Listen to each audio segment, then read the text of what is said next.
¿Qué son esos papeles? Son las notas sueltas que escribió Morelli, las que te conté que buscaría y que he encontrado. Por suerte las hallé. ¿Cuánto tiempo ha pasado? Pero al fin las tengo. Armaré el libro. Ahora que entiendo la teoría química del pensamiento y sé cómo los flujos de la materia viva se mueven, solo tenía que perseverar en el estudio. Lo he conseguido, lo he logrado, lo he entendido. ¿Qué vas a hacer Armar el libro, por supuesto. con esos simples papeles? No son simples. Parecen simples, pero no lo son. No son simples en su contenido. Son, cierto, notas breves, es cierto, pero son de otra naturaleza. Embriagan y alimentan como el maná, querido amigo. Son subliminales, inciden en la química, desencadenan reacciones en cadena, generan fisiones y transmutaciones. Muy abstracto, no te entiendo. De hace un tiempo estás muy complejo, me cuesta entenderte y ahora que estás con esos papelitos me cuesta ordenarte. Oh, si estuvieras en mi mente, lo verías claro, comprenderías que la materia inanimada, la existente, esa desconocida, fluye impulsora y gestora de deseos, simpatías, voluntades, convicciones. Parecen irrazonables, pero son sencillas, transparentes, que nos permite ser individuos, Homo sapiens. Simplemente no te entiendo, mejor cállate, me haces doler la cabeza. No le hallo sentido a lo que dices. Escribiré el libro y todo será fácil, te lo aseguro. Te pareceré idiota ahora, pero llegado el momento, en ese momento que esté el libro en las manos, que puedas leerlo, que lo leas, se abrirá tu ojo sapiencial al amor, a los celos. Te verás dispuesto a generar un nuevo camino y sin darte cuenta, nuevas inquietudes te encumbrarán a claves decidoras de la razón, del sentimiento, y mutarás a lo terminal, y en ese momento me dirás que tienes tu vida armada en consecuencia. Definitivamente no te entiendo. Tu retórica no me convence ni me seduce. Mejor será que armes tu discurso de otra manera. Desde que comenzaste a leer Rayuela, estás loco. Ve y habla con Cortázar, que él te resuelva lo que has armado. Y si escribes el libro, trataré de leerlo, pero si no lo entiendo, lo dejaré botado como todos los que tú mismo comienzas y no avanzas, los que tú mismo no terminas. Hablaré con Julio, me dio cita para que conversemos en algunos minutos. Él ya debe estar en uno de los cubículos de mi cerebro. Prometió que me ayudaría a redactar el libro. Tú sabes, él escribe, yo simplemente pienso. Aprovecharé de entrevistarlo, quiero conocerlo, saber de lo que fue de su existencia, pero... Vaya, allá lo veo. Sí, ahí está, lo alcanzo a ver. Bueno, veo sus piernas. Qué largo es un gigante, es muy alto. Sentado como está, su cabeza topa el techo de mis meninges y sus piernas cruzadas atraviesan mi cuerpo calloso. Hola, Julio, ¿cómo estás? Aquí esperándote, algo incómodo. Tienes muchas neuronas formando redes que envuelven aquí dentro y no puedo tocar nada. Tus impulsos nerviosos descargan mucha electricidad. ¿Tú quisiste que nos juntáramos en mi cerebro? Que entendía los planteamientos de ese investigador sueco, ese tal Haydn. Mejor salgamos de él y conversemos tomando un café y fumando un cigarro. Para mí conocerte será un placer y podré hacer que el modelo se arme. Bueno, pero estoy enganchado, atravesado en tus redes neuronales. Tienes que desconectarme. Espera, ahora sí, desconecté la luz. Sí, pero ahora no veo nada. Aquí estará bien. Uh, hace tiempo que no tomo un cafecito. Desde que morí. Mucho tiempo. ¿Qué te parece si te hago las preguntas habituales de una típica entrevista de las que yo estoy usualmente acostumbrado a hacer? Sí. Sí es tu entrevista. Pero, ¿hemos venido por otra cosa, acaso? No, pero de todas maneras te lo propongo así de primera. Tuve una pequeña discusión antes de venir acá. principalmente del proyecto de armar básicamente la historia, y no tengo el modelo para armarlo. Pero bien, la primera pregunta que normalmente hago es: ¿cuál es tu nombre? Oh, mi nombre. Hace tiempo que también no digo mi nombre. Me llamo Julio Florencio Cortázar. Ujú. Bien, aquí lo estoy anotando. ¿Dónde naciste, Julio? Bueno, nací en Bruselas, en Bélgica. Ajá, ¿y dónde moriste? En París, en Francia. Ah, ¿y cuándo naciste? Nací un día 26 de agosto de 1914. Y bueno, y ya no volví a despertar desde el 12 de febrero de 1984. Ah, moriste a los 70 años. Sí, sí. ¿Y a qué te dedicabas, Julio? Bueno, fui un escritor y también traduje obras. También fui un intelectual.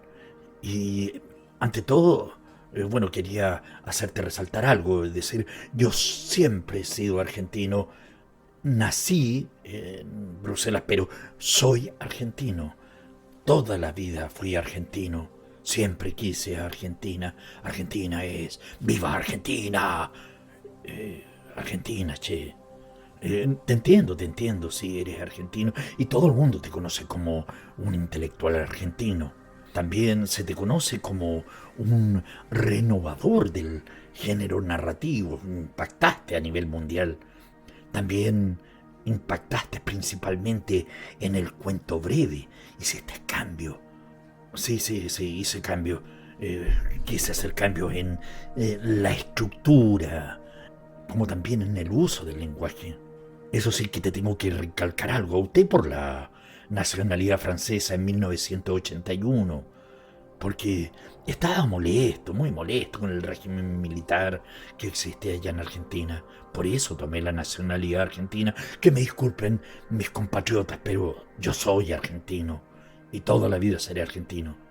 Pero cuéntame más de ti. Bueno, después de nacer, mis padres se trasladaron a Buenos Aires. Estudié en la Escuela Normal de Profesores y fui profesor de lengua y literatura francesa, bueno, en varios institutos de Buenos Aires, de la provincia de Buenos Aires. Y más tarde fui profesor en la Universidad de Cuyo. Qué tiempos aquello. En 1951 conseguí una beca para estudiar en París, y en esta ciudad pasé a ser traductor de la UNESCO. Trabajé harto, sí, trabajé harto ahí, hasta que me jubilé. Fui invitado por Fidel Castro a Cuba, y con eso me involucré.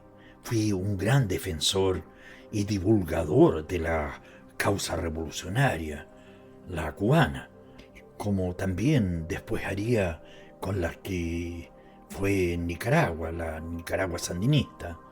Mantuve ese compromiso político activo, sobre todo en defensa de los derechos humanos. También formé parte del Tribunal Russell II, que en 1973 juzgó en Roma los crímenes llevados a cabo por todas esas dictaduras latinoamericanas. De esas actividades hice un libro, El Dossier Chileno, el libro negro. Fui también un viajero, un penitente, intelectual abierto.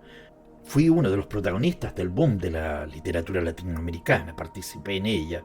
Conseguimos, a través de estos encuentros literarios con estos otros escritores y en las conferencias que se dieron, diversos foros, tanto dentro de los Estados Unidos como en Europa.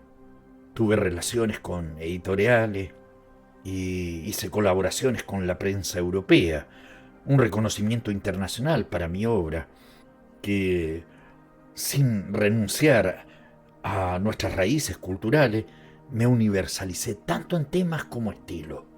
Así lo que empecé siendo un lanzamiento editorial de una nueva narrativa, se convirtió en una presencia renovadora constante de la literatura, debido por supuesto a la calidad de las obras. Gran parte de mi biografía se podría resumir como surrealista. Un surrealista del mundo exterior que considera como un laberinto fantasmal de que el ser humano ha de intentar escapar. Mis primeras obras, bueno, una de las primeras que escribí, Los Reyes, en 1949, es un poema en prosa, centrado en la leyenda del Minotauro. ¿Conoces la leyenda del Minotauro? Mino, Creta. El tema del laberinto también vuelve a reaparecer en los premios que escribí en 1960, una novela que trata principalmente del crucero que gana un grupo de jugadores en un sorteo y que se convierte a lo largo del relato en una auténtica pesadilla. He creado escuela por las propuestas que sorprendieron, mi aprovechamiento de los recursos del lenguaje coloquial, de la conversación y de las atmósferas fantásticas e inquietantes que pueden emparentarse con la de los relatos de un compatriota que debes ubicar, Jorge Luis Borges. Oh, sí, claro que lo ubico. Voy a entrevistarlo prontamente. Sí, el ritmo del lenguaje recuerda constantemente esa oralidad y por lo tanto el origen del cuento. Cuando tú lees un cuento, cuando es leído en voz alta, cobran otro significado.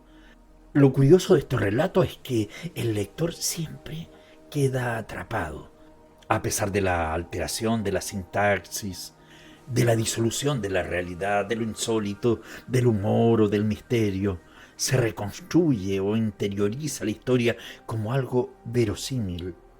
Entre las colecciones de cuentos más conocidas se encuentra Bestiario, que lo escribí en 1951, después Las armas secretas, 1959, que ha pasado tanto tiempo.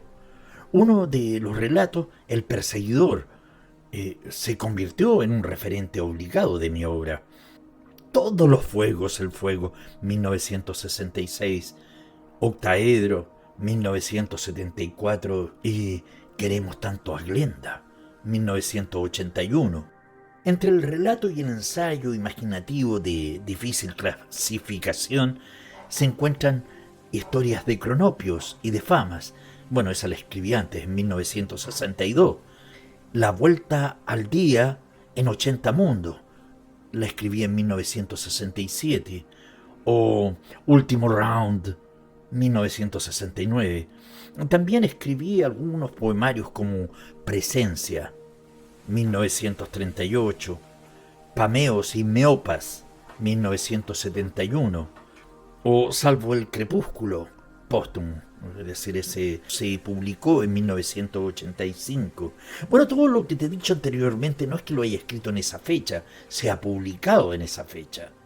Seguí la tradición de que había dado apertura Edgar Allan Poe. Yo escribí ensayos cortos, breves, como algunos aspectos del cuento. Ahí establecí las diferencias entre novela, que implica varios acontecimientos en sucesión, y cuento, un acontecimiento principal. ¿Me entiendes la diferencia? Uno implica varios y el otro es uno. Un acontecimiento principal que sirve de núcleo alrededor del cual se articulan las acciones del personaje y todos aquellos elementos que son significativos, como la metáfora, el símbolo o las referencias a determinados objetos o situaciones, anuncian al mismo tiempo que, creando pistas inciertas o ambiguas, dan origen de la tensión del relato o intriga, ocultan el desenlace. Aplicando la terminología del boxeo, digo que la novela gana por punto y el cuento por knockout. Diferente, ¿no? Para mí, insisto en la necesidad de la condensación. Y no hay temas importantes y temas insignificantes. Cualquier tema, aun el más trivial. Y lo puedes ver en los cuentos de Chekhov, de Anton Chekhov. puede volverse significativo gracias a un buen tratamiento literario. Ejemplo de ello es un cuento Continuidad de los Parques, en el que un hombre está leyendo una novela que narra cómo conspiran una mujer y su amante para matar al marido, que resulta ser el señor que lee la novela. Además de la constante de la mezcla de realidad y ficción, aparece aquí la figura del lector, que, bueno, es un personaje del texto que lee, la llamada mise en abime, la narración que contiene a su vez otra narración. Es uno de los recursos tradicionales que uso. Enriquece con su perspectiva, la hace más contemporánea. En Rayuela, que la publiqué en 1963, fue una obra que despertó curiosidad en todo el mundo.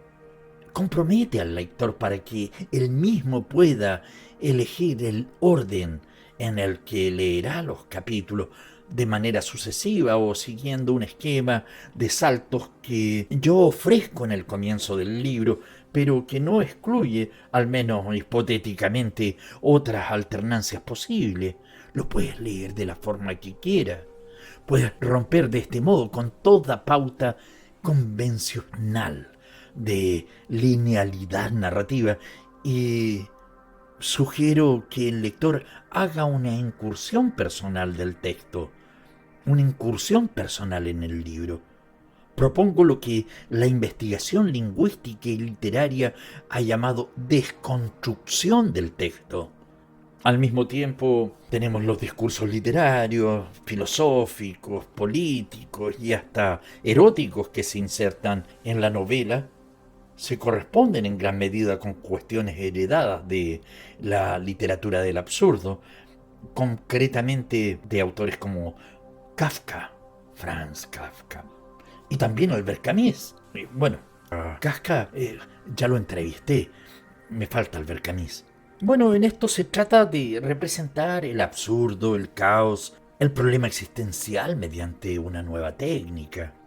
Yo pretendo echar abajo las formas usuales de la novela para que se cree una narración basada en una cosa diferente, en una especie de ars combinatoria infinita por la cual se generen las múltiples lecturas capaces de articular tramas, intrigas, personajes, generar desdoblamiento de el autor narrador, que haya una dualidad que sin duda remite una vez más a Cervantes como creador de la novela moderna, y hasta la reconstrucción de la cronología.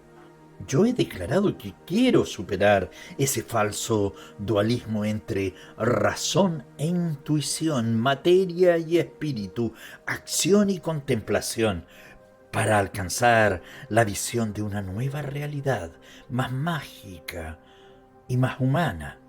Bueno, al final de la novela, en oposición a la novela clásica o tradicional, se presentan interrogantes que no se resuelven. Nada se cierra, queda todo abierto.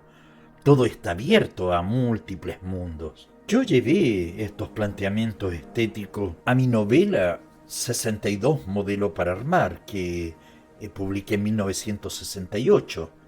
Obra que toma el nombre del capítulo 62 de Rayuela, que no se lee si se sigue el orden fijado por mí, con el trasfondo político de la situación latinoamericana y de la vida de unos exiliados en París, pero con las mismas inquietudes literarias que publiqué en 1973 en el libro de Manuel. Pero podrías hablarme de tus obras. Sí, analicemos tus obras. Por ejemplo, cuando publicaste o escribiste que cada cosa cruel sea tú que vuelves, ¿qué trataste de decir ahí? Porque eso no se correlaciona con lo que hemos hablado. Que cada cosa cruel sea tú que vuelves. Y bueno, esa es una colección de poesía portátil. Incluye, por primera vez, fotos originales que yo tomé. Jai Singh quiere ser eso que pregunta. Jae-sing sabe que la sed que se sacia con el agua volverá a atormentarlo. Jae-sing sabe que solamente siendo el agua dejará de tener sed.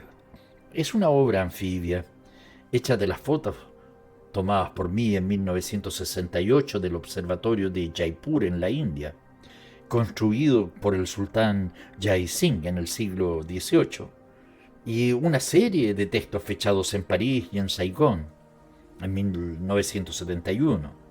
La asombrosa plasticidad con que se funden las prosas poéticas y la fotografía convierten al libro en una amalgama perfecta, repleta de imágenes, relatos, reflexiones, hallazgos, expresividad y sinécdoques, de modo que, más que acompañarse unas a otras, parecen interpelarse primero y fundirse después. Asomarse a esta obra tan erótica como filosófica, que se alimenta más del asombro que de lo lúdico, permite espiar un espacio donde conviven las águilas y las anguilas, Baudelaire y Nietzsche, la cinta de Moebius y ese instante previo al alba que denomino la noche pelirroja y experimento al mismo tiempo, ese punto trascendental y libre del lenguaje, más allá de lo verbal y lo visual, donde se rompen las fronteras entre Oriente y Occidente, entre el cielo y el océano, entre la ciencia y la poesía. Hablemos de los cuentos. Bueno, tengo los cuentos completos que elaboré desde 1945 a 1966. Como novedad están los relatos aparecidos póstumamente en papeles que yo había escrito, que son inesperados y que fueron publicados en el 2009, que por título o por fecha pudieron pertenecer a los anteriores. La otra orilla, bestiario, final del juego, las armas secretas, historia de Cronopios y de Fama y todos los fuegos del fuego conforman este primer volumen de los cuentos completos.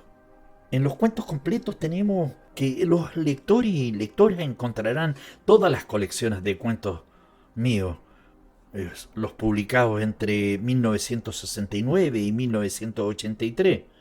Y bueno, y están también los póstumos, ¿no?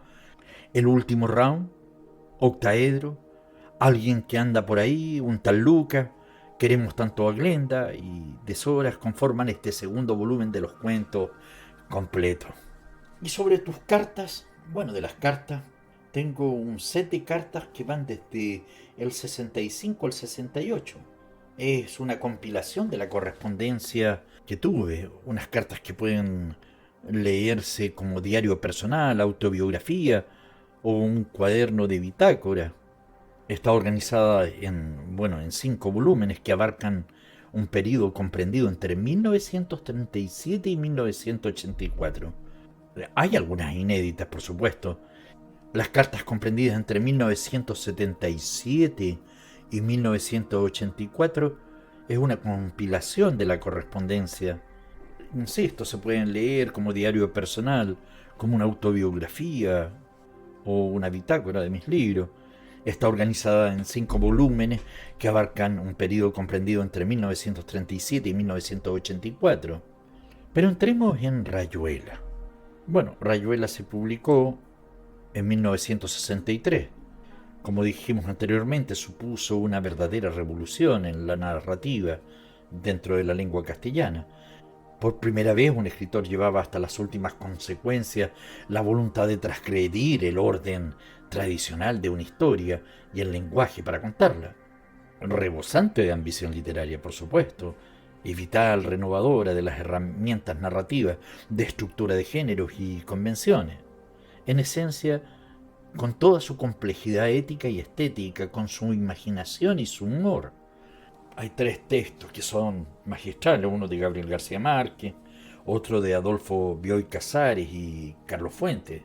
Ellos dan cuenta de la dimensión de mi propuesta y de la recepción que tuvo esta novela en su tiempo. Además, incluye trabajos de otros escritores como Mario Vargas Llosa y Sergio Ramírez, y de los críticos Julio Ortega, Andrés Amorós, Eduardo Romano y Graciela Montaldo, que muestran la intemporalidad de la propuesta narrativa. Esta es mi gran novela. Fue donde condensé mis propias obsesiones estéticas, literarias y vitales, en un mosaico inagotable, casi inagotable, donde toda una época se vio maravillosamente reflejada. El amor turbulento de Oliveira y la maga, los amigos del Club de la Serpiente, las caminatas por París en busca del cielo y el infierno, tienen su contracara en la aventura simétrica de Oliveira, Talita y Traveler en una Buenos Aires teñidas por el recuerdo. La aparición de Rayuela fue una verdadera revolución dentro de la novelística, eso no deja ninguna duda. En la lengua española, por supuesto. Por primera vez un escritor llevaba hasta las últimas consecuencias la voluntad de transgredir el orden tradicional de una historia y el lenguaje para contarla. El resultado fue un libro único, abierto a múltiples lecturas, lleno de humor, de riesgo y de una originalidad que no tenía precedentes. Fantomas contra los vampiros multinacionales. En el mundo entero están desapareciendo las obras de los grandes escritores. Alguien las está robando. La cultura en pleno va a desaparecer si alguien no pone remedio. Yo pongo en manos del supuesto héroe el famoso Fantomas la posibilidad de ejercer su poder y arreglar este asunto. En Bestiario, ¿qué es lo que tenemos? Es un primer libro de relatos que escribí y publiqué con mi auténtico nombre. No hay en estas 8 obras maestras ni el menor balbuceo ni resacas juveniles. Son perfectas. Estos cuentos que hablan de objetos y hechos cotidianos pasan a la dimensión de la pesadilla o de la revelación de un modo natural e imperceptible. Sorpresa o incomodidad son, en cada texto, un condimento que se agrega al placer indescriptible de su lectura. Estos relatos no desazonan porque poseen una característica muy rara en la literatura. Se nos quedan mirando como si esperaran algo de nosotros. Después de leer estos verdaderos clásicos del género, nuestra opinión sobre el mundo no puede seguir siendo la misma. Ahí vamos a tener Casa Tomada, por ejemplo, Carta a una señorita en París, Lejana, Omnibus, Cefalea, Circe, Las puertas del cielo y Bestiario. En Las armas secretas tenemos 4 relatos más. Cartas de mamá, Los buenos servicios, Las babas del diablo y El perseguidor. Entre ellos se destaca especialmente este último, que considero como una bisagra que divide en 2 lados toda mi producción. Con este inauguro una nueva manera de sentir la realidad y de moverse en ella, mediante análisis múltiples de la misma, desde y con el lenguaje, me sumerjo en una búsqueda antológica para llegar a una ordenación diferente de lo real, que no es exactamente ni fantasía ni retrato. Bueno, tenemos, como dije, Cartas de mamá, Los buenos servicios, Las babas del diablo, El perseguidor. Las armas secretas merecería reseña, pero nadie puede contar el argumento de un texto mío. Cada texto consta de determinadas palabras en un determinado orden. Si tratamos de resumirlo, verificamos que algo precioso se ha perdido. Eso lo dice Jorge Luis Borges. Papeles inesperados. Es una colección de textos inéditos y dispersos escritos por mí a lo largo de toda mi vida, que fueron encontrados después que yo me morí en mi domicilio parisino. La edición estuvo a cargo de su viuda y albacea Aurora Bernardes y también del especialista Carles Álvarez Garriga. Ahí se reúnen 11 relatos nunca incluidos en el libro, 3 historias de cronopios que habían desaparecido. Hay un capítulo inédito del libro de Manuel, 11 episodios protagonizados por Lucas, 4 autoentrevistas, 13 poemas inéditos, artículos sobre literatura, pintura, política, viajes, discursos, prólogos y varios textos inclasificables, entre otras muchísimas páginas de innegable valor y atractivo. Papeles inesperados permite disfrutar las múltiples facetas del gran escritor. El cuentista genial, el lúdico, el comprometido, el sagaz crítico de música y artes plásticas, el cronista, el poeta. En Obra Crítica, publicada en 1994, se tiene reunido textos posteriores a la publicación de Rayuela, que fue el momento decisivo en la maduración creativa e intelectual. Aparecen, por lo tanto, no solamente preocupaciones estéticas y literarias, sino también cuestiones éticas y políticas que marcarán la segunda mitad de mi vida. Estos ensayos, apuntes, entrevistas y cartas pueden vislumbrar esa justa posición de la responsabilidad literaria y política que tuve y que abracé a partir de su acercamiento a la realidad latinoamericana, mi apoyo al socialismo, mi preocupación por los procesos dictatoriales, mis reflexiones sobre la Revolución cubana, y no abandoné el rigor literario. Los textos que componen Obra Crítica 3 colocan definitivamente a mi persona como lúcido testigo de mi tiempo. En las otras obras críticas, mientras iba escribiendo mi obra literaria, produje un considerable conjunto de textos críticos de altísimo valor, tanto por la agudeza interpretativa como por la atractiva brillantez de mi prosa. La presente recopilación de los textos críticos se organiza en 3 volúmenes a cargo de 3 especialistas que unen a su condición de eruditos y expertos la muy envidiable de mis amigos personales, Saúl Yurkiewicz, Teoría del túnel, en 1947, Jaime Alasraqui, Trabajos críticos anteriores a Rayuela, de 1963, y Saúl Sosnowski, Trabajos críticos posteriores a Rayuela. Teoría del túnel, el texto que compone el primer volumen de la obra crítica, es un libro que es inédito, donde pasa revista a las orientaciones de la novela moderna, desde la novela burguesa y romántica hasta la existencialista. En esta revisión histórica fundamento mis propias opciones, situándome en relación con las tendencias más avanzadas y enunciando mi programa personal, para servir de punto de reencuentro entre el hombre y su reino, para expresar todas las posibilidades humanas. La novela debe fundir el surrealismo con el existencialismo y la poesía con la prosa. Este proyecto es el que luego hallará expresión en Rayuela. Teoría del túnel nos muestra que la práctica del género novelístico vino precedida, en mí, de una minuciosa formulación teórica. Imagen de John Keats. La escribí en 1951 y 52.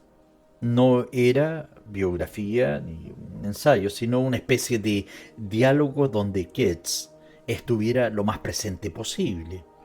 A través de cartas y poemas, tracé un retrato entrañable del poeta mientras pasea y conversamos.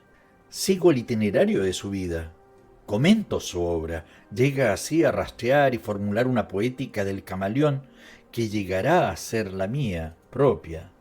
Libro suelto y despeinado, lleno de interpolaciones y saltos, y grandes aletazos y zambullidas.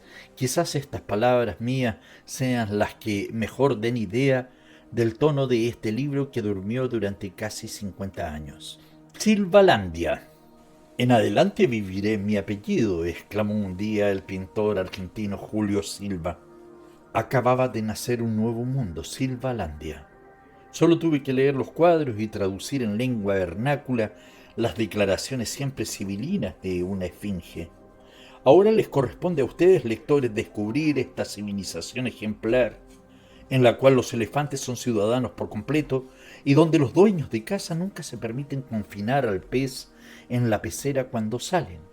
Un único consejo: si quieren saborear plenamente las ricas horas de Silvalandia, recuerden que en el comienzo del verbo estaba la imagen, y que en ese paraíso la única caída original que acecha a ustedes es la caída en la infancia de una buena vez por todas. Pasemos ahora a esas historias de cronopios y de famas. Sí, esa Se publicó en 1962. Es uno de mis libros legendarios. Se postula una mirada poética capaz de enfrentar las miserias de la rutina y del sentido común. Tomo aquí partido por la imaginación creadora y el humor corrosivo de los surrealistas. Esta colección de cuentos y viñetas entrañables es una introducción privilegiada al mundo inagotable de uno de los más grandes escritores de este siglo, y un antídoto seguro contra la solemnidad y el aburrimiento. Con este libro, tú sellaste un pacto de complicidad definitiva e incondicional con los lectores. Eso dices. Eso es.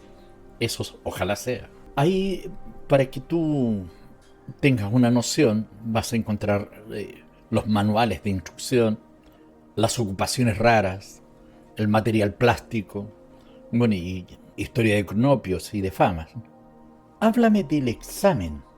Bueno, el examen permaneció inédito durante más de 30 años, por voluntad mía, siendo publicada posteriormente en 1986. Esta novela iniciática describe con humor y poesía el deambular de un grupo de amigos por una Buenos Aires fantasmagórica, dominada por la niebla y por una rara lluvia. En la Plaza de Mayo, la multitud se entrega a un ritual premonitorio de los funerales que 2 años después se dedicarían a Eva Perón. En las discusiones del grupo de amigos se cruzan la literatura y el arte, la crítica de costumbres y la política, los sueños personales y el sentido de la historia. Después publicaste, me parece, Nicaragua tan violentamente dulce. Nicaragua tan violentamente dulce fue publicado en 1983. Da noticia para viajeros, principalmente. Ahí se describe el apocalipsis de Solantinane, Nicaragua, la nueva, el pueblo de Nicaragua. ¿Y qué pasa con el perseguidor y los otros relatos? Lo mencionaste, el perseguidor. Mencionaste el perseguidor. ¿Qué pasa con él?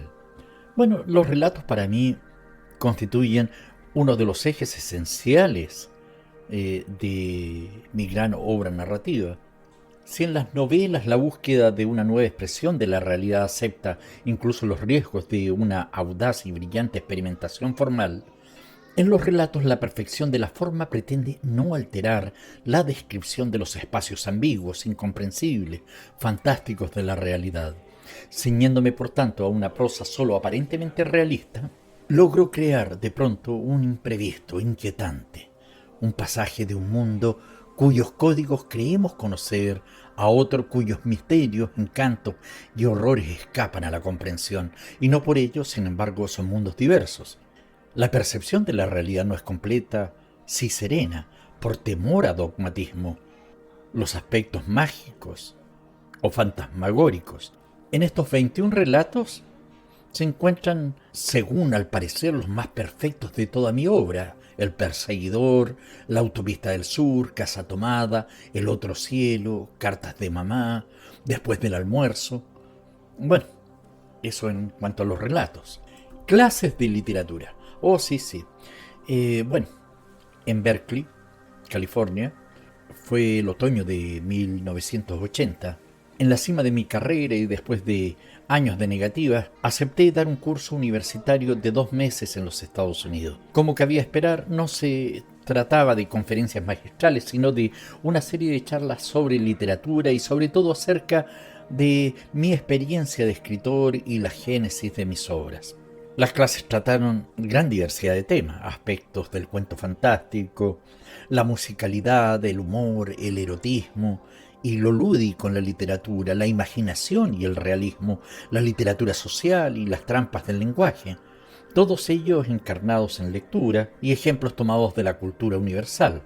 Las clases llegaron a su punto máximo de interés cuando, en la edad de los balances, me referí a la evolución de escritor y analicé mi obra, cómo nacieron los cronopios y cuentos insuperados como La noche boca arriba o Continuidad de los parques, el sentido que tuvo Rayuela y su proceso de escritura, el desafío del libro de Manuel.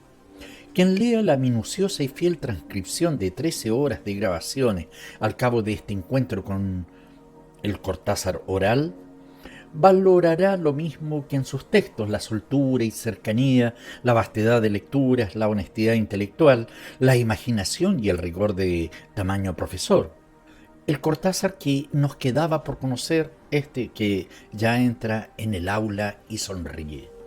Para que te cuento lo nervioso que me colocaba. Un tal Lucas. No es un libro de cuentos, ni es una novela, ni es una obra miscelánea.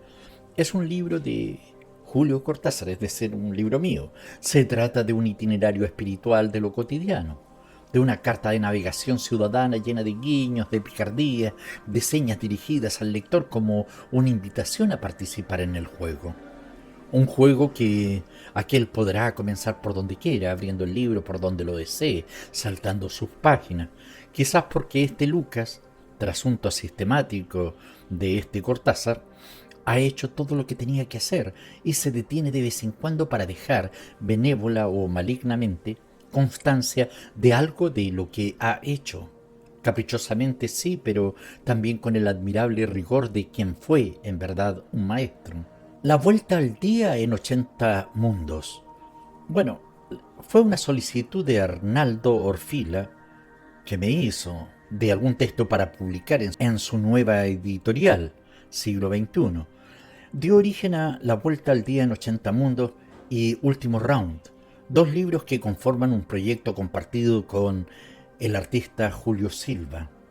Recogió una serie de textos dispersos, algunos ya publicados en revistas difíciles de encontrar o simplemente desaparecidas, tales como El corno emplumado, Eco contemporáneo, la revista de la Casa de las Américas, y con la ayuda de Julio Silva compusimos una especie de collage, suerte de diálogo entre textos e imágenes que conformaron dos libros inclasificables y absolutamente imprescindibles en la bibliografía cortázariana y en la literatura latinoamericana del siglo XX.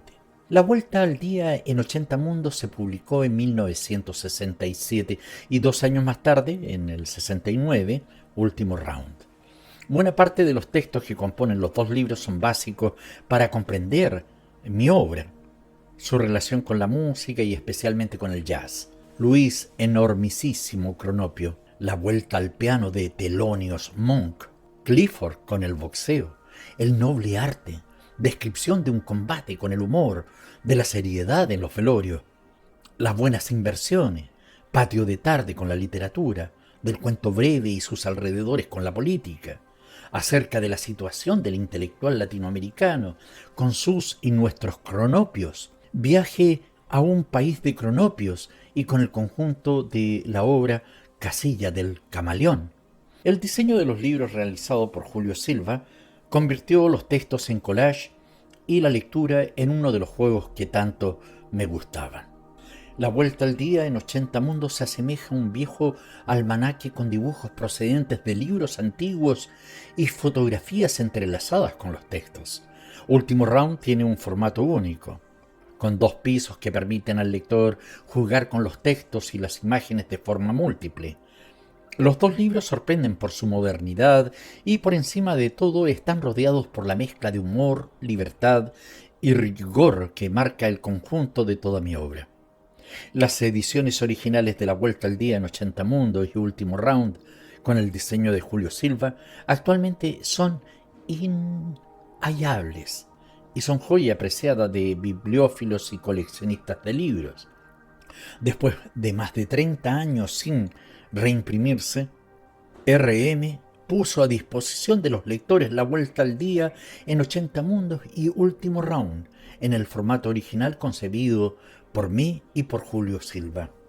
Reunión y otro relato. Los relatos constituyen uno de los ejes esenciales de mi gran obra narrativa.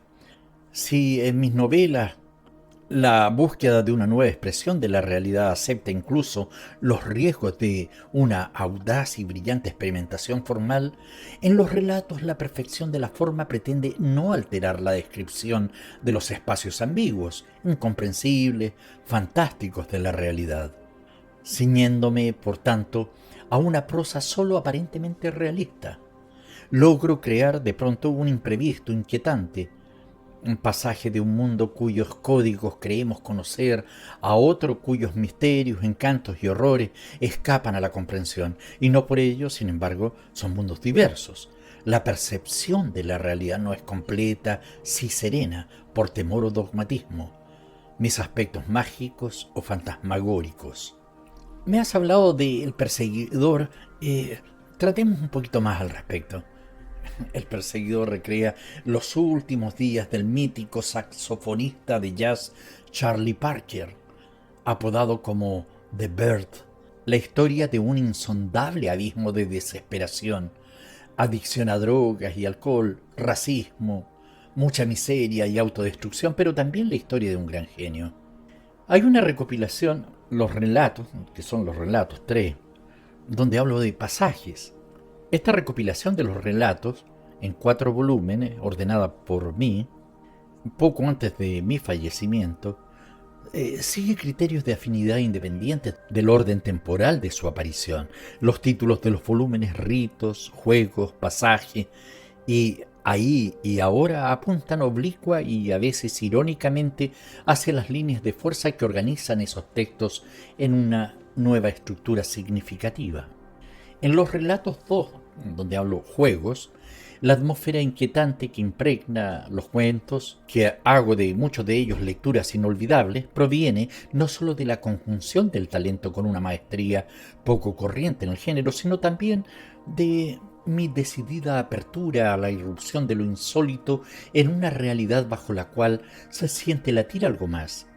Esta recopilación de los relatos, en 4 volúmenes ordenada por mí, poco antes de morir, sigue criterios de afinidad independientes del orden temporal de su aparición.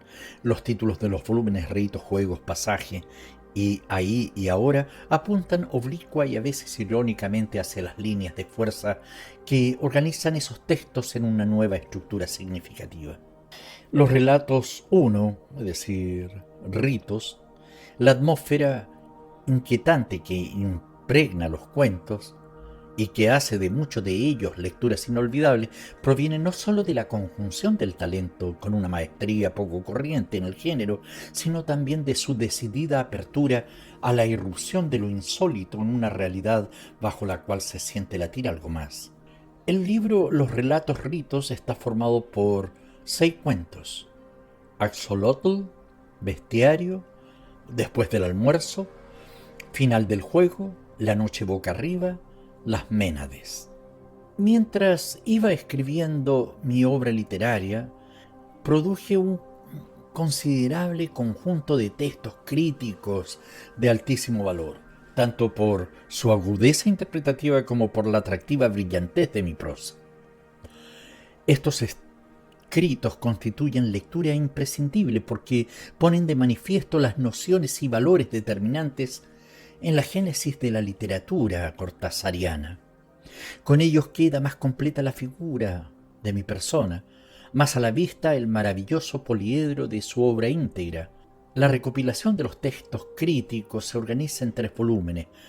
Bueno, fue a cargo de 3 especialistas que unen a su condición de eruditos y expertos la muy envidiable de amigos personales: Saúl Yurkiewicz, Teoría del túnel, 1947, Jaime Alasraqui, Los trabajos críticos anteriores a Rayuela, 1963, y Saúl Sosnowski, Trabajos críticos posteriores a Rayuela.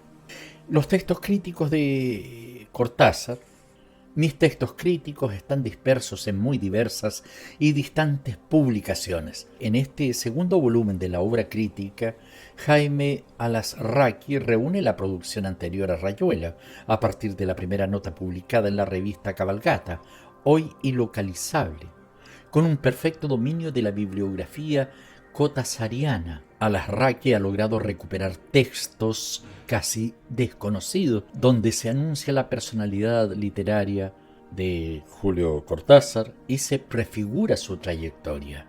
Veamos Casa Tomada.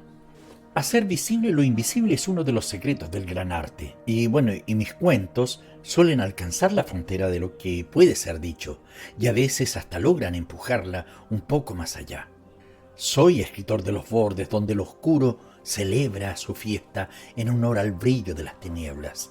Logré develarnos instancias ocultas de nuestra propia imaginación, como en El otro cielo, donde el protagonista escapa de una medianía de barrio porteño permitiéndose el vuelo a otras instancias cercanas a la novela romántica y de terror.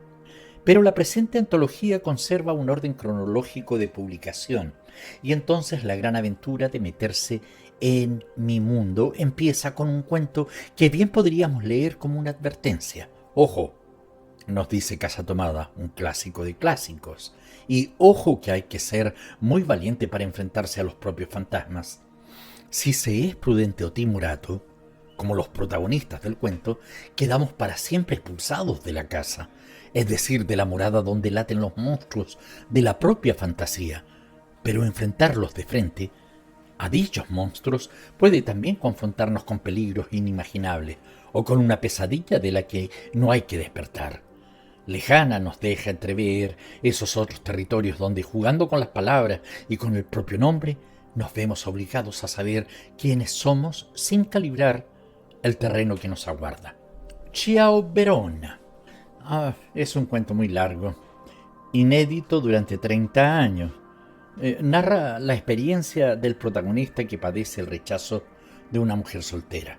Se conservaba una copia de este cuento en la Universidad de Texas y permaneció oculto hasta que Aurora Bernardes, viuda y albacea de mi persona, entregó una versión mecanografiada con correcciones manuscritas el 2007 a Carmen Balcells para ser integrados a la colección de manuscritos de Barcelona Latinitatis Patria.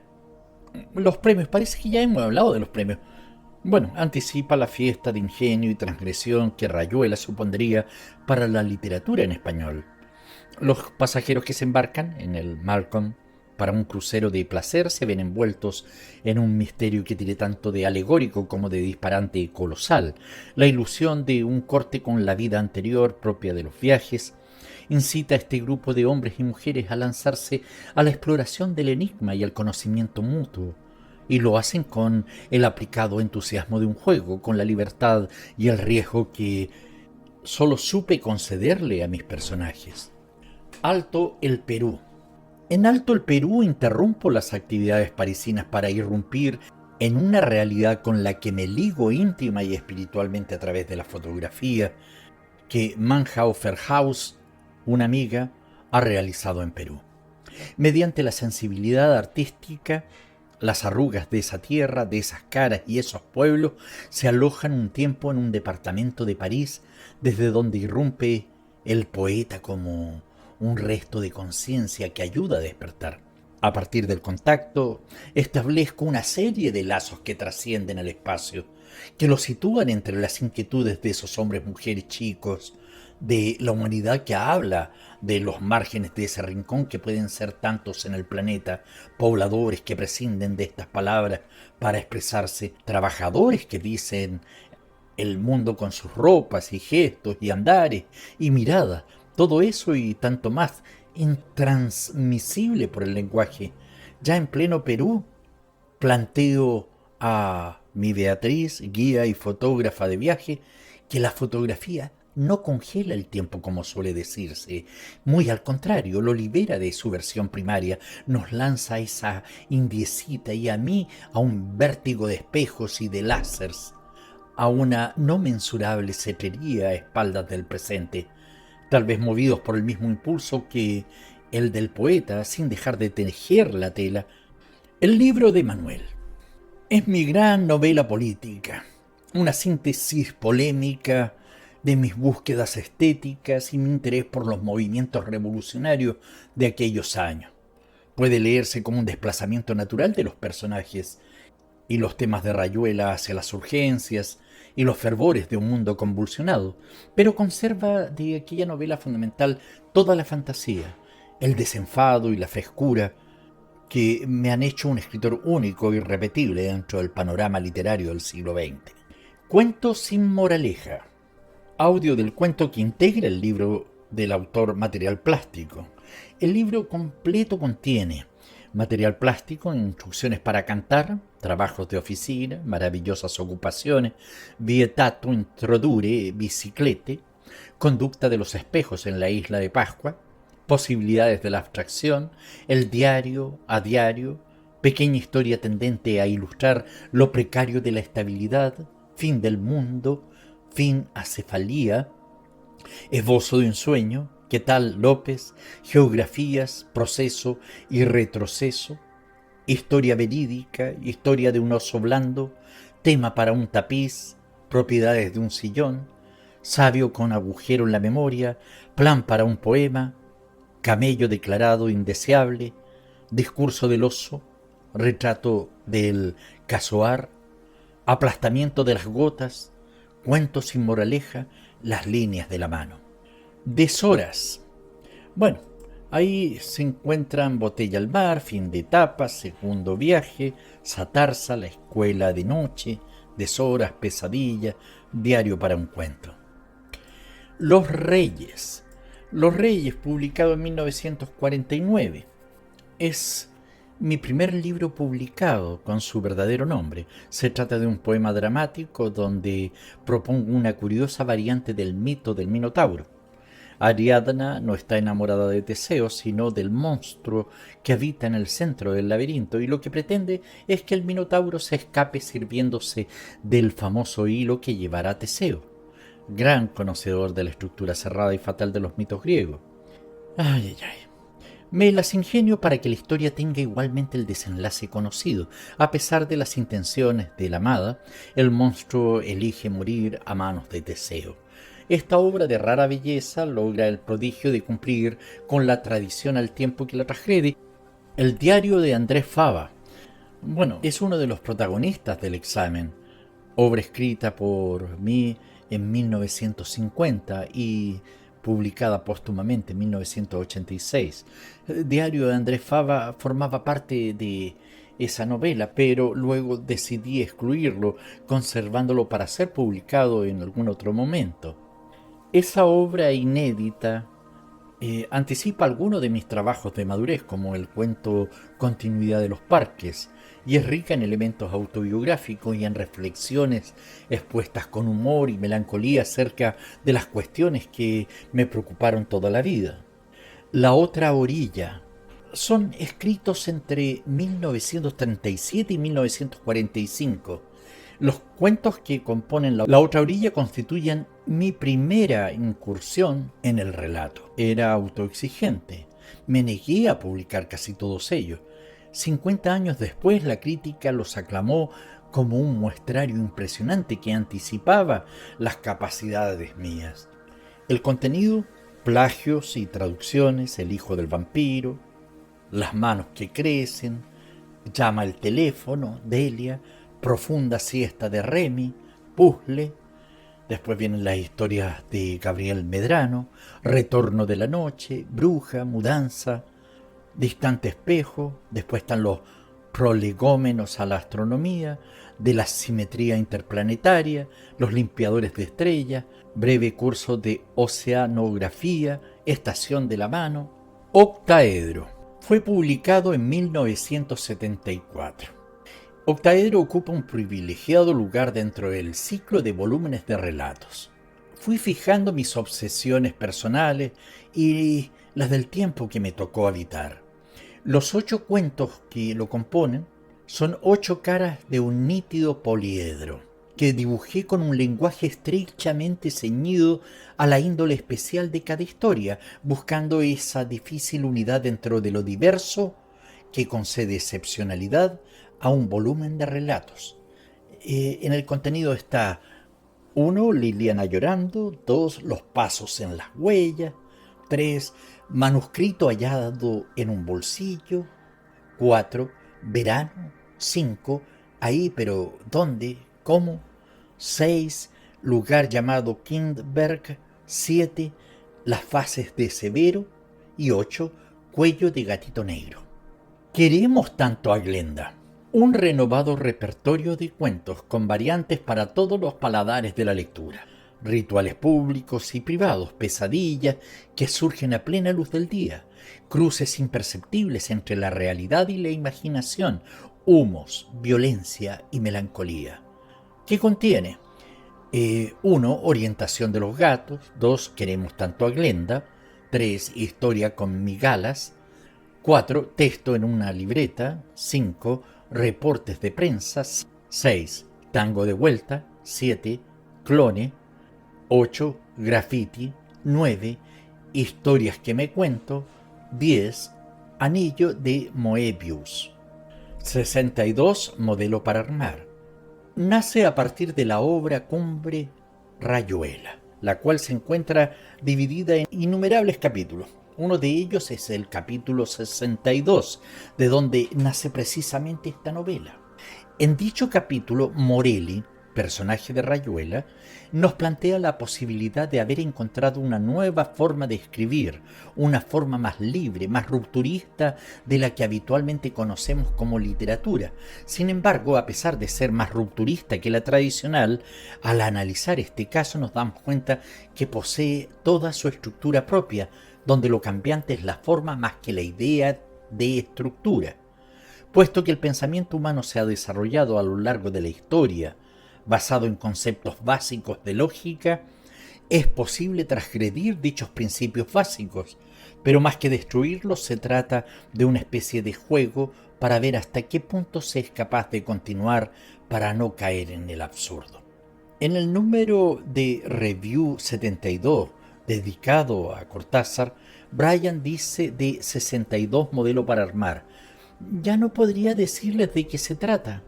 Lo sabía al momento de terminarlo, y más tarde aún pensaba que sabía, pero ahora, volviendo al libro para releer algunos pasajes, descubro que esos ciertos pasajes nunca existieron o que existen de manera muy distinta de lo que yo pensé, y que todo tuvo lugar antes, no después del crimen, que pudo o no haberse cometido. Por inquietante que parezca ser esta experiencia de lectura, fue completamente satisfactoria e iluminadora. Exactamente lo que intentó hacer Julio Cortázar. Divertimento. En la última década de su vida, decidí publicar póstumamente 2 obras de juventud: Divertimento y El examen. Como escribí, las sinrazones políticas me lo impidieron en el tiempo en que fueron escritas. Uno de los principales temas de inspiración de Divertimento, fechada en el Carnaval de 1949, es ese entrecruzamiento de temas musicales, plásticos y literarios que conforman uno de los nudos centrales de mi obra. Mis personajes viven en un mundo con una impresionante riqueza de referencias culturales, donde de vez en cuando afloran los temas más queridos. Destinos que se enredan y desenredan, vidas que van y vienen, formando un entramado donde las pasiones parecen vivirse en tono menor, donde sobran las grandes palabras. La vida, a fin de cuentas, es una especie de pasatiempo solo a ratos divertido, que nunca hay que tomar demasiado en serio. Mi humor campea en este libro, con un tono entre nostálgico e irónico. Final del juego. Escritos en el entusiasmo del propio genio. Los 18 relatos que componen Final del juego constituyen otros tantos experimentos en la perfección. En pocas páginas ellos solo se ponen las condiciones y ellos solos las cumplen. El ajuste interno hace que mis relatos parezcan sencillos mientras se leen. Contenido: 1. Continuidad de los parques. 2. No se culpe a nadie. 3. El río.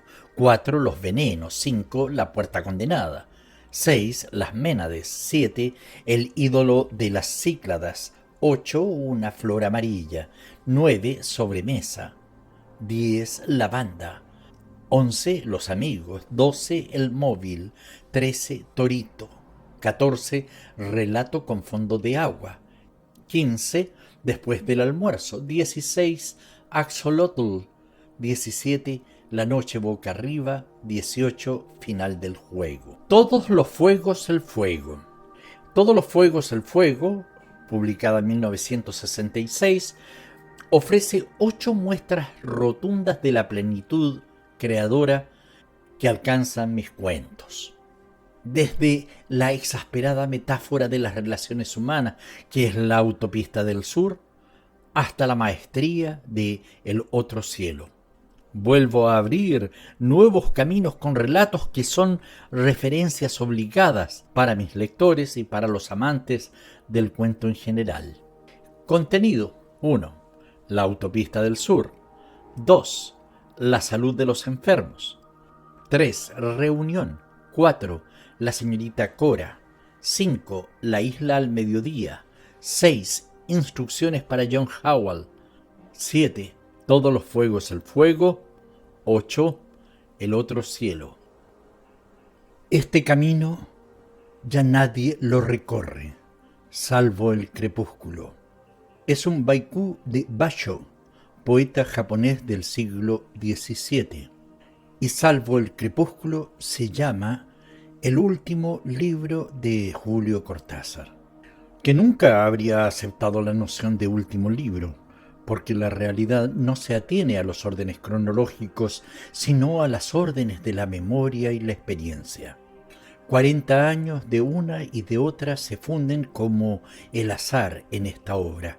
Calles de Buenos Aires, habitaciones de París, cuadernos de seda amarilla, delicadas telarañas de mujeres, Eliot y Bochu, Lionel Hampton, Louis Armstrong, págaros, rock, pameos y meopas, meteoritos de una vida que su protagonista amó con el desorden lógico de la pasión, que a su vez participa, dice el autor, de la tontería y de la ingenuidad con muy alta frecuencia, loadas sean las tres.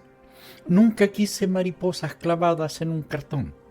Busco una ecología poética, atisbarme y a veces reconocerme desde mundos diferentes, desde cosas que solo los poemas no habían olvidado y me guardaban como viejas fotografías fieles.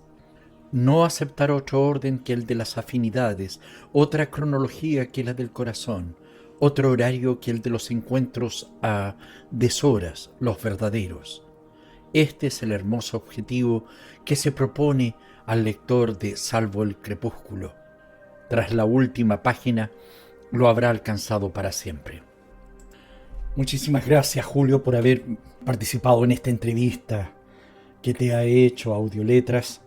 Nosotros nos sentimos muy honrados por tu presencia.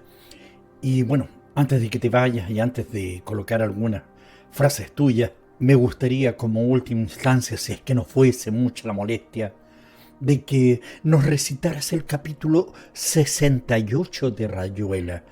Por lo general es un capítulo que mucha gente se aprende de memoria y sería interesante de que la gran comunidad estuviera contigo. ¿Estaría bien? Bueno, pero ¿cuánto me vas a pagar? Porque tú sabes de que estamos en el mundo frío e impersonal de los negocios. Pero, Julio, si tú estás muerto, ¿qué vas a hacer con plata? Si en el otro lado nadie te acepta dinero.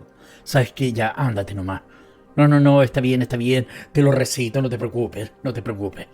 Yo decía, por si acaso, bueno, cosas de la vida y de la muerte. Capítulo 68 de Rayuela. Apenas él le amalaba el noema, a ella se le agolpaba el clemiso y caían en hidromurias, en salvajes ambonios, en sústalos exasperantes. Cada vez que él procuraba relamar las incopelusas, se enredaba en un grimado quejumbroso y tenía que embolsionarse de cara al nóvalo, sintiendo como poco a poco las arnillas se espejunaban, se iban apeltronando, reduprimiendo, hasta quedar tendido como el trimalciato de orgamina al que se le han dejado caer unas fílulas de cariaconcia. Y sin embargo, era apenas el principio, porque en un momento dado ella se tordulaba los surgalios, consintiendo en que él aproximara suavemente sus orfelunios. Apenas se entreplumaban, algo como un ulucordio, los encrestoriaba, los extrayuxtaba y paramovía. De pronto era el clinón, la esterfurosa, convulcante de las mátricas, la jadeollante embocapluvias del orgullo, los esproemios del merpasmo en una sobrehumítica copausa. Evoé, volposados en la cresta del Murelio, se sentían Valparamar, perlinos y marulos. Temblaba el troc, se vencían las marioplumas y todo se resolviraba en un profundo pínce, en neolamas de argutendidas gasas, en cariñas casi crueles que los ordopenaban hasta el límite de las gonfias. Frases. Hasta lo inesperado acaba en costumbre cuando se ha aprendido a soportar. Todo mañana es la pizarra donde te invento y te dibujo. La explicación es un error bien vestido. Fui una letra de tango para tu indiferente melodía. No puede ser que estemos aquí para no poder ser. Cada vez sospecho más que estar de acuerdo es la peor de las ilusiones. No sé hablar de la felicidad, pero eso no quiere decir que no la haya tenido. Siempre fuiste mi espejo, quiero decir que para verme tenía que mirarte. Déjame entrar, déjame ver algún día cómo ven tus ojos. Mira, solo hay un medio para matar los monstruos, aceptarlos. Los libros van siendo el único lugar de la casa donde todavía se puede estar tranquilo. ¿Quién está dispuesto a desplazarse, a desaforarse, a descentrarse, a descubrirse? No renuncio a nada, simplemente hago lo que puedo para que las cosas me renuncien a mí. Por mi parte ya me había acostumbrado a que me pasaran cosas modestamente excepcionales. Las palabras nunca alcanzan cuando lo que hay que decir desborda el alma. Cuando llovía me entraba el agua hasta el alma. Pobre amor el que de pensamiento se alimenta. Andábamos sin buscarnos, pero sabiendo que andábamos para encontrarnos. Pero lo malo del sueño no es el sueño, lo malo es eso que llaman despertarse. Si caes te levanto, y si no, me acuesto contigo. Me basta mirarte para saber que con vos me voy a empapar el alma.